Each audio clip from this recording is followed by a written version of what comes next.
আমন্ত্রণ জানাচ্ছি 1 মিনিটে আজকের বাংলাদেশে। সাথে আছি আমি তাসলিমা তিথি। ব্যাংকক পৌঁছেছেন প্রধানমন্ত্রী শেখ হাসিনা। উপজেলা নির্বাচন সুষ্ঠু করতে প্রশাসনের উচ্চ পদস্থদের সঙ্গে বসবে ইসি। দিনের তাপমাত্রা বাড়তে পারে, কমতে পারে রাতের। উপজেলা নির্বাচনে মন্ত্রী এমপি স্বজনরা প্রার্থিতা প্রত্যাহার না করলে ব্যবস্থা। সাবমেরিন কেবল বিচ্ছিন্ন, 5 দিন ধরে ইন্টারনেটে ধীর গতি, স্বাভাবিক হতে লাগবে 1 মাস। নতুন কারিকুলামে এসএসসিতে থাকছে 50% লিখিত পরীক্ষা। আপিল বিভাগে 3 বিচারপতি নিয়োগ। ছন্নছাড়া শেয়ার বাজার, দিশেহারা বিনিয়োগকারীরা।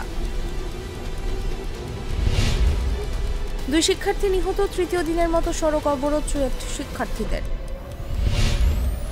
তীব্র দাবদাহে বৃষ্টি প্রার্থনায় সারা দেশে ইস্তেস্কার নামাজ। এখানেই শেষ করছি 1 মিনিটের আজকের বাংলাদেশ। ধন্যবাদ সবাইকে।